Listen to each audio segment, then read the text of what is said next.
You understand that?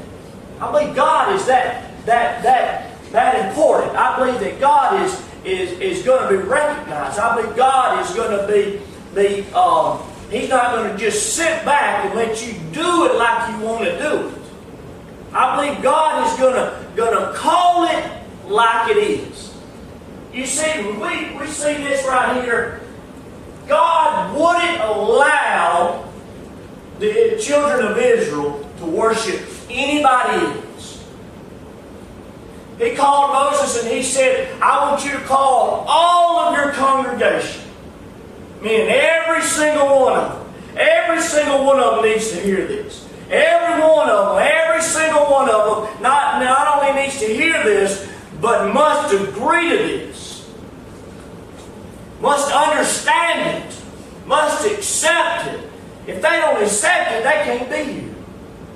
God said they can't worship any other idols. Meaning He was the only God. He said, I don't even want them to make things. You see, a lot of times we need something with our eyes. We need something we can see with our eyes. And that's what they did. You know, they took their earrings and they took their jewelry and they took all the gold they could find and they melted it down and they made them a pretty calf. Man, what did God do with that calf? What does that tell me? That tells me God calls it like it is.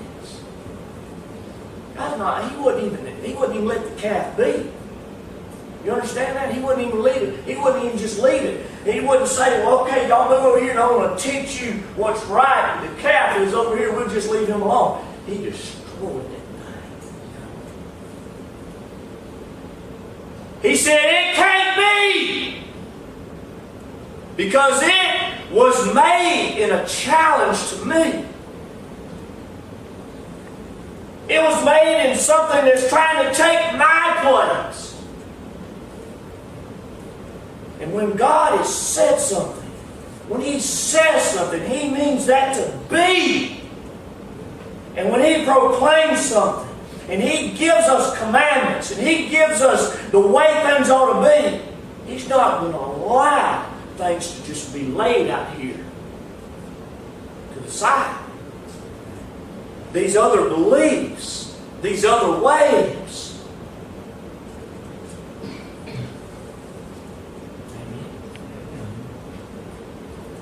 To call it like it is, to really just step out today and take verse 4 and say, you know what? God said we're not supposed to have any other idols. Then that means we got to really be truthful to ourselves. He's not talking about just the golden calf. When God claims this, He says, there's nothing supposed to take my spot. No. You're not supposed to look at any other thing or any other person or any other place like you look at me. You know, and when we take and when we can miss church for football games, Super Bowl or whatever, something stepped in God's place. It's true. When we allow pop stars or TV stars, you know what? There's an interesting verse here I'm going to give you in just a minute. But when we allow these people to take a spot in our eyes or in our heart where we put them up or exalt them, how can that not be wrong? How can it not be wrong? How can we take a normal human person and exalt them up and holler for them and shout for them and scream and cry and almost faint? I remember the women watching Elvis where they used to, sister, you didn't faint, did you? Now what in the world would make a woman faint over a man? A man. Anybody understand? I don't even want to know nothing about that, man. Listen, I want you to turn with me. I want you to turn with me to 1 Corinthians.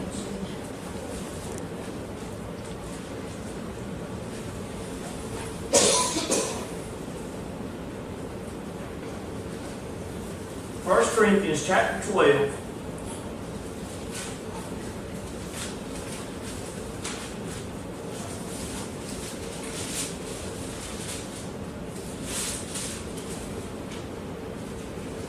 Now look at this in verse 12. Chapter 12, verse 1. It says, "Now concerning spiritual gifts, brethren, I would have you not ignorant." In other words, I don't want you to be stupid about these things. I don't want you to not know. I want you to understand.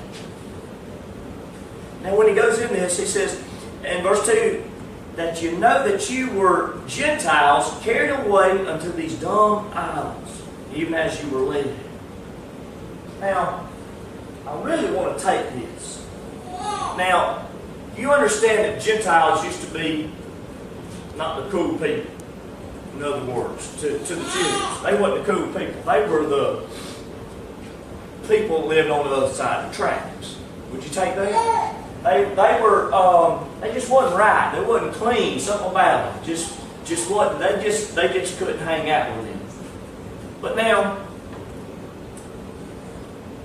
when Paul began to minister to them, and Paul was called, he was called to minister to the Gentiles. But when you see this verse here, and he talks about you were Gentiles, you see, when you become, and that's what he's saying, I don't want you ignorant anymore. I want you to understand, and being a Gentile or being a Jew was a big thing. And you was either a Gentile or a Jew. And it meant a lot. But now, God called, and when God calls these people and they get saved, He wants them to get their mind off of Gentile or Jew. You're not a Gentile anymore, you're a Christian. You understand that? God was calling and saying, I want you to get that off of your mind, because that's not even important anymore. You know today that it's not important if you're black or white. It's not important if you're a female or a male. What's important is when you accept Jesus Christ. Okay, you're no longer just a person. You're no longer an American. I mean, that is a lot to us. We're growing up. Okay, yeah, we're growing up, but we're an American. But you know what? If we really realize something, when we're saved, it's really not that important to be an American. It's more important to be a Christian. It's more important to realize that we're a Christian. And, you know, he could talk to the Gentiles, but the Jews just didn't want to hear that. But in verse 2, he talks about, you know that you were Gentiles carried away, see that you were Gentiles, away unto these dumb idols. Now, I like this, and I looked this up, but what's a dumb idol? It's a dumb idol.